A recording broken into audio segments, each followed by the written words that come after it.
공개 입찰이 아니라 수의 계약 형태로 매각 전환하고 메리츠 화재와 데일리 파트너스가 참여를 했죠.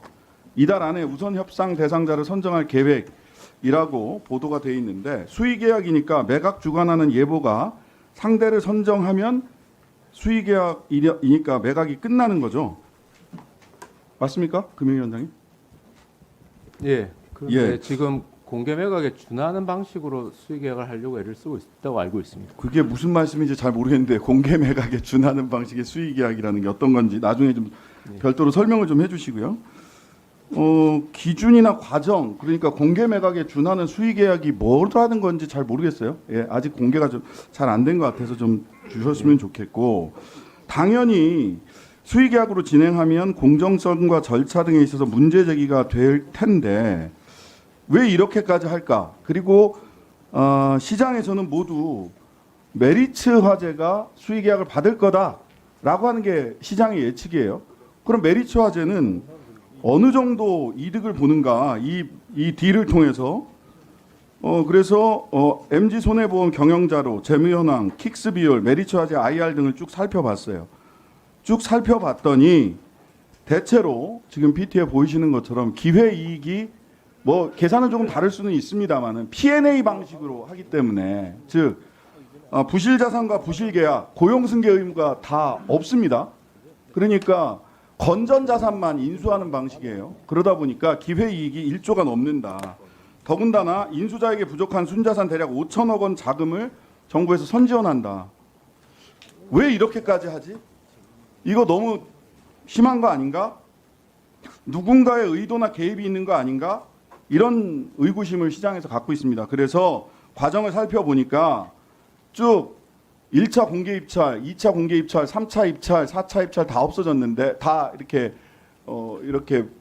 제대로 이루어지지 않았는데, 권대영 사무처장님 작년 9월에 2022년 9월에 임명이 되시고 24년 1월 달에 상임위원이 되고 24년 1월 달에 사무처장이 되셨어요.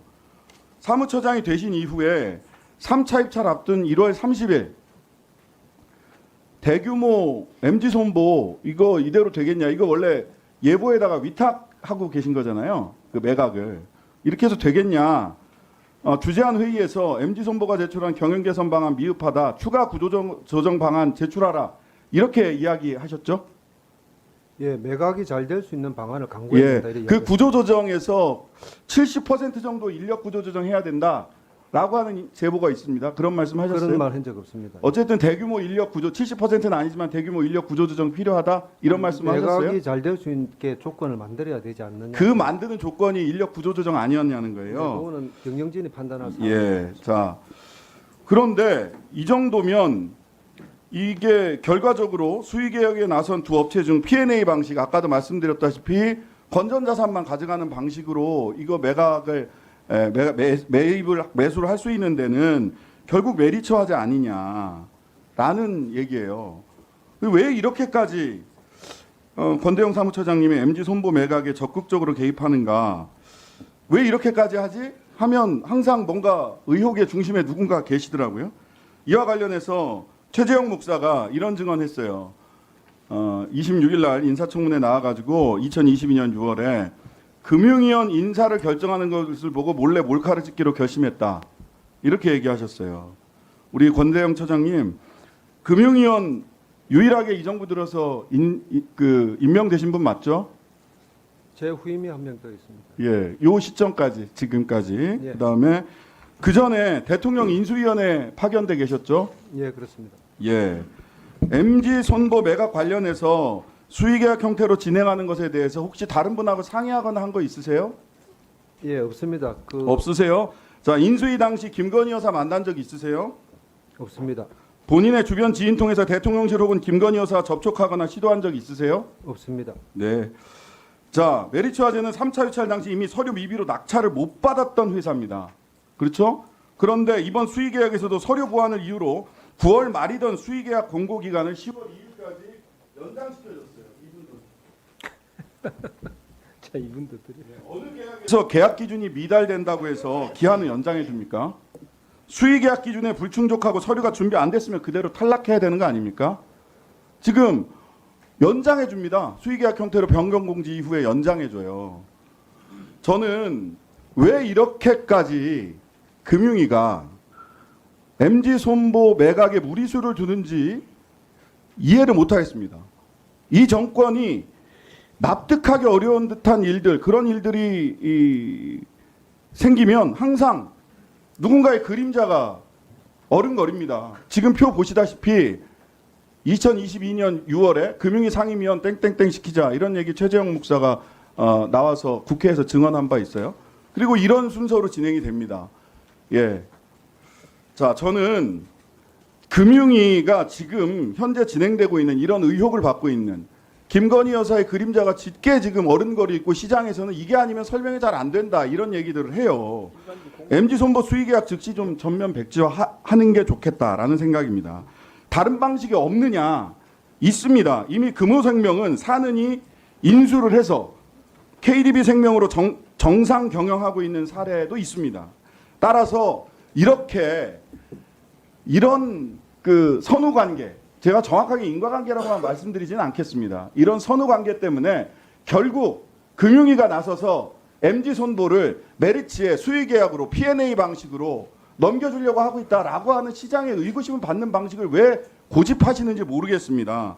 산업은행 등 구책은행과 공동출자 형태로 고용승계 그리고 경영정상화 가능한 방안을 검토하시는 것이 신뢰를 기반으로 하는 금융시장의 금융위원회가 신뢰받는 기관으로 우뚝 설 수 있는 방법이 아닌가라고 하는 말씀을 드립니다. 저희 답변 좀 드리겠습니다. 답변하세요.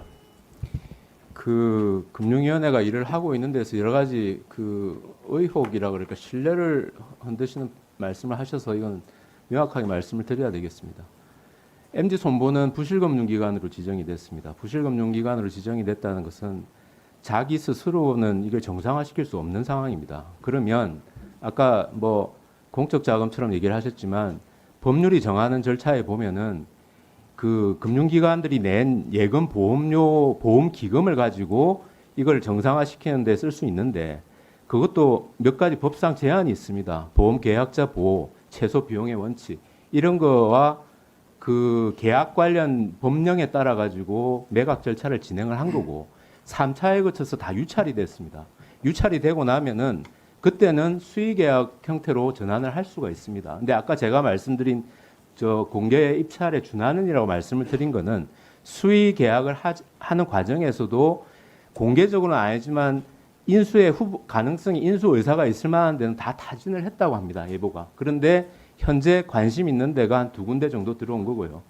그다음에 기한 연장을 했다는 부분은 제가 보고받기로는 그게 메리츠 화재에 대해서 특혜를 줘가지고 연장을 한 게 아니라 당초의 기한 내에 접수를 한 데가 사실 없었다고 합니다. 그러면 그 기간이 추석 연휴하고 겹쳤기 때문에 일괄적으로 기한을 연장해서 갔다는 말씀을 드리고 어떠한 고려나 특혜나 이런 거 없이 법률이 정한 절차에 따라 가지고 그 정상화 매각 절차를 진행하겠다 이 말씀을 드리겠습니다. 잠깐. 예. 그리고 근대영 사무처장 인사 문제를 말씀하셨기 때문에 근대영 사무처장 인사 문제에 대해서 그 말에 대한 답변을 하세요. 예, 사실 무근입니다. 예, 알았습니다. 자, 이어서 존경하는 김병기 의원님